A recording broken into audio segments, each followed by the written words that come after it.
Thanks so much for coming along this morning and getting out of bed that little bit earlier to join us to wake up and smell the coffee.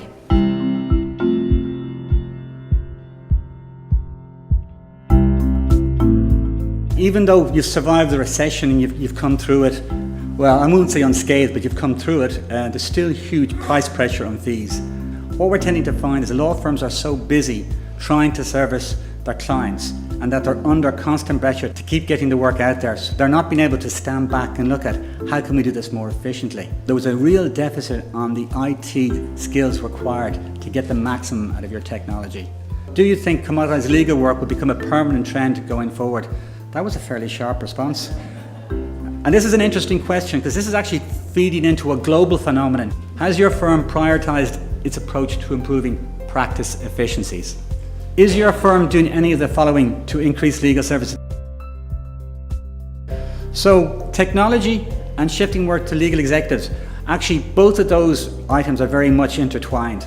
In order for you guys to deliver work to the legal executives, you have to use the technology available to free up the lawyers to allow what they do best. I'm in a very competitive environment in the West Dublin area, and particularly for conveyancing. There's a lot of conveyancing about, but I suppose you have to try and do it in an efficient manner in order to differentiate yourself from the competition.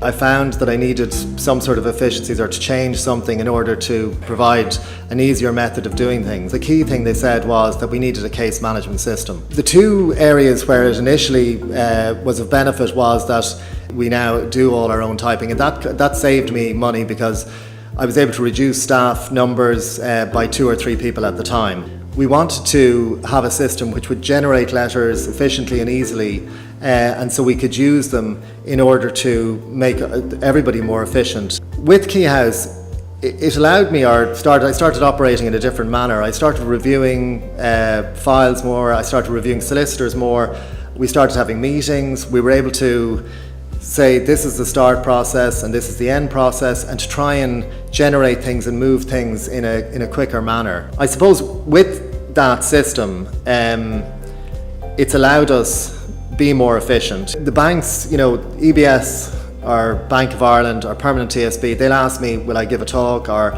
they'll refer clients in because they want somebody who does things efficiently.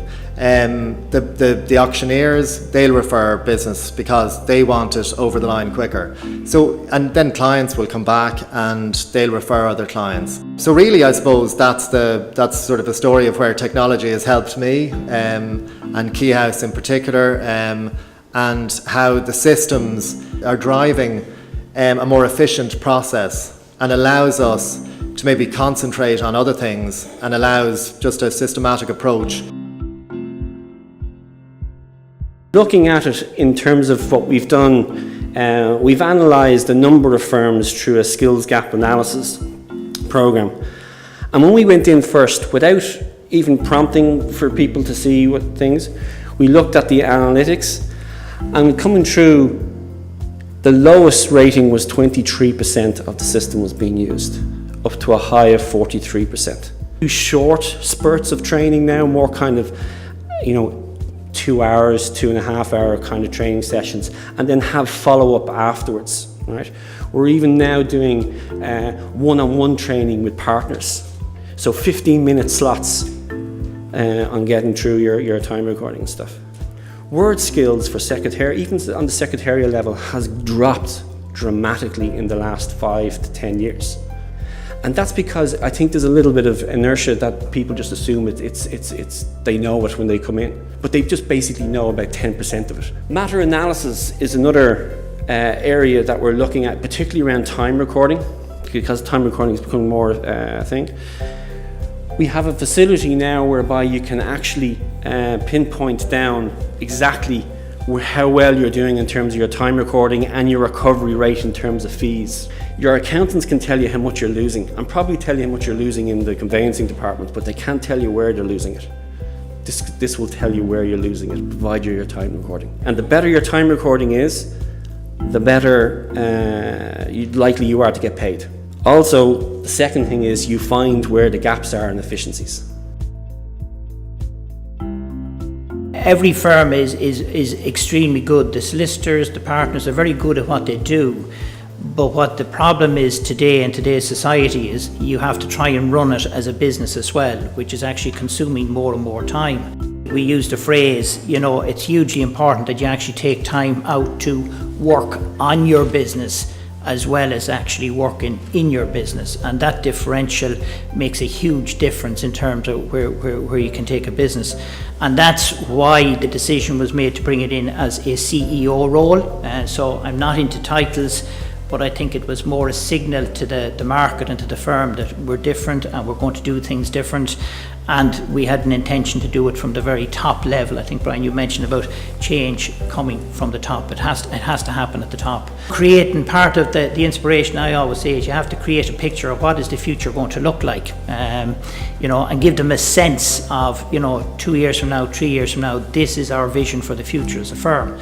It was actually the firm and what was the firm's vision for the future, and then start to document that and put it into a sort of a shape so that people could actually feed into it and understand it.